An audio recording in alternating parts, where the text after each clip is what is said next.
One Piece 1082 dropped recently, and it continued the pattern of Oda dropping information-packed chapters in the Egghead arc. On top of most of the chapters being packed with information, the last few chapters have also taken the fans all over the world, throwing some focus on Elbaf, Navy HQ, Winter Island, Momoro Island, and even the Cross Guild on Empty Bluffs Island as well. Much to the surprise of the fans, One Piece 1082 put Empty Bluffs Island on the focus, and fans got to see a lot more about the functioning of the Cross Guild. Being still very new, the Cross Guild is only starting to be recognized as a major threat in the world of One Piece. To make things even more interesting, now they have joined the race for the One Piece itself. How the Cross Guild was created. The Cross Guild is a relatively new organization in the One Piece world. Established shortly after the dissolution of the Shichibukai system, the Cross Guild came into existence thanks to the efforts of Sir Crocodile. After the warlords were stripped of their titles, it was Sir Crocodile who contacted Dracula Mihawk and suggested an alliance between them. There, it was revealed to the fans that Mihawk was known in the past as the Marine Hunter, and Crocodile suggested that the two team up and terrorize the Navy once again. Later on, Crocodile went to collect a debt that Buggy owed him, destroying all the Navy ships surrounding Buggy's island. Crocodile was seen as an ally of the genius Jester by the Navy. When the Cross Guild was formed and the posters for the organization were printed, Crocodile and Mihawk were drawn in such a way that they appeared to be underlings of Buggy. As such, to the world, Buggy was the mastermind behind the Cross Guild, when it was actually Sir Crocodile. Soon, bounties for the Cross Guild were issued and Buggy was named a Yonko of the Sea, with a reward of 3.189 billion berries on his head. Meanwhile, Crocodile received a 1.965 billion berry bounty, while Mihawk received a 3.590 billion berry bounty. The current goals of the Cross Guild. Soon after their creations, the Cross Guild started doing what they do best, and that is to hunt the Navy people. In a surprising turn of events, the pirates of the Cross Guild now started issuing bounties for the Marines. For the very first time in the story, the hunters became hunted. Pirates and civilians from all over the world started hunting down Marines and turning them into the Cross Guild for lucrative rewards. The Cross Guild paid them well and, consequently, they severely upset the balance of power on the seas. While, initially, the goals of the Cross Guild were just to gain more recognition, they changed their targets from that to being recognized as a prominent power on the seas. They aimed for wealth and power and, more importantly, establishing an organization that would make even the Navy think twice before taking them on in battle. While this was an admirable goal, things changed in One Piece 1082, moments after the flagship of the Cross Guild was finally created. While Crocodile and Mihawk were discussing their next move, it was Buggy who took control of the situation and declared what he wants the organization to do. Buggy's hunt for the One Piece. For the vast majority of his life, Buggy has remained in the shadow of his compatriot and sworn brother, red-haired Shanks. The two were on the Pirate King's ship, yet it was only Shanks who was seen as the future king of the pirates. When Shanks declared that he had no interest in being the king for the time being, Buggy was distraught and went his own way in order to get to greatness. That eventually led him to where he is today. Seeing Shanks starting to make his move for the One Piece has reignited the spirit inside Buggy.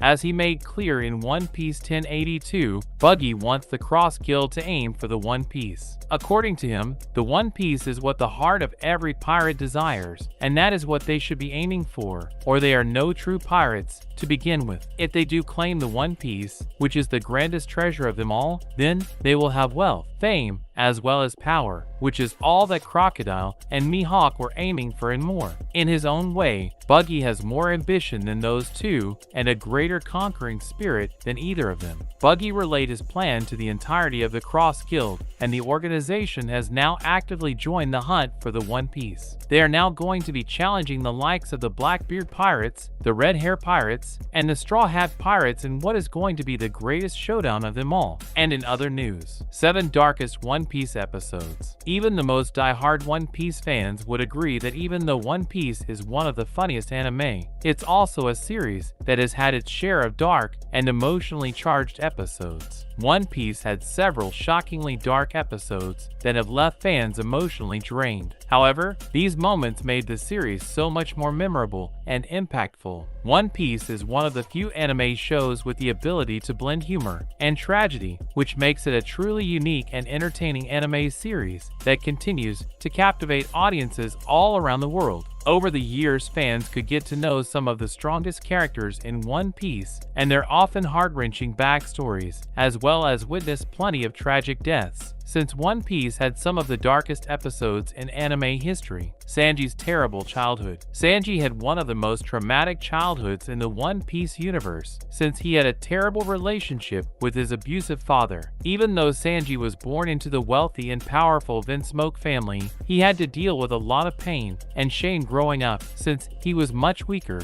and useless compared to his brothers in his father's eyes. The episode in which Sanji's heartbreaking and shocking childhood is revealed in detail is certainly one of the darkest ones in the franchise. Sanji's dad and family not only constantly abused and mistreated him, but eventually even locked him up in a dungeon and starved him. Thankfully, Sanji eventually joined the Straw Hat Pirates and built a strong relationship with his found family. While Sanji's character was shaped by the terrible events in his childhood, he still grew up to be an optimistic person, who is also one of the funniest One Piece characters. Ohara is destroyed. Even though the beautiful Ohara Island was small, with only a few residents, its destruction was still one of the most significant and tragic events in the One Piece universe. While there were plenty of fights in One Piece, the episode in which Ohara is destroyed and the Ohara archaeologists are killed by the world government is certainly one of the darkest ones. It was not only heartbreaking because many lives were lost, but also because all the information and knowledge that the scholars uncovered were also completely wiped out. This brutal attack managed to strike even more fear and served as a painful reminder that no one should challenge those in power or try to seek knowledge and the truth about the world's history. Brook alone at sea. Brook is a hilarious character in the series. However, he also has one of the saddest backstories in One Piece. The episode that shows Brook suffering while he was lost alone at sea is easily some of the most painful ones. Brook and his cruise ship was caught in a terrible storm and sank. Since Brook was the only survivor of this tragic accident, he got lost at sea for 50 years completely alone. Naturally, the normally cheerful musician pirate had to deal with extreme loneliness, as well as all the psychological effects that were caused by this agonizing isolation. Since Brook ate a devil fruit that gave him the ability to come back to life after he died, he was unable to find peace and went insane after a while. The fall of the Don Quixote family. Over the many years, fans could see some truly sad deaths in One Piece that made them cry. Some of these deaths and backstories were so touching and heartbreaking that fans could even find themselves relating to diabolical villains like Don Quixote da Flamingo. One of the darkest One Piece episodes is in which viewers got to know the Don Quixote family's history, as well as da Flamingo's childhood a bit better. His past was filled with abuse and death after his father Don Quixote homing decided that he wanted to leave the life of piracy behind. However, he and his family were betrayed by his brother and had to hide and live in constant fear. They ended up living in poverty and were humiliated and abused by others. Doflamingo's mom died of illness, and eventually Doflamingo murdered his own father for causing the family's downfall. Charlotte Linlin became a cannibal.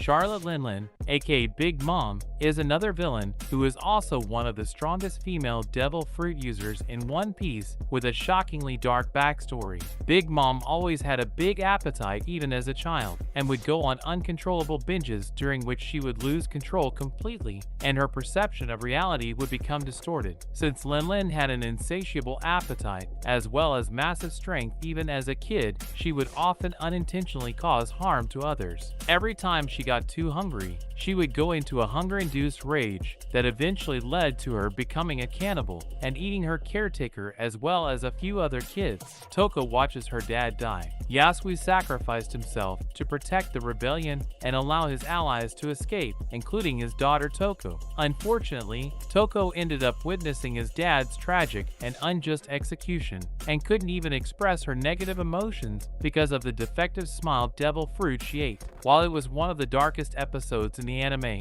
it was also one of the most inspiring ones, since Yasui's heroic sacrifice motivated and inspired others to join the rebellion and fight for their freedom while trying to end Orochi's tyrannical rule. Law's escape from his hometown. The episode in which One Piece fans learn how Law managed to escape from his hometown called Flevance is certainly one of the most disturbing ones. The young boy not only had to deal with seeing thousands of dead bodies lying all over the city, including his family's, because of the deadly disease known as Amber Leaf Syndrome, but had to find a way to escape. Eventually, Law had to pretend that he is dead and hide under the corpses to survive when his city was destroyed. While Law contracted the virus, he managed to survive thanks to Dr. Corazon, who became a father figure to him. That's a wrap for this video. Don't forget to like this video and subscribe to our channel. We'll be back with more amazing videos very soon.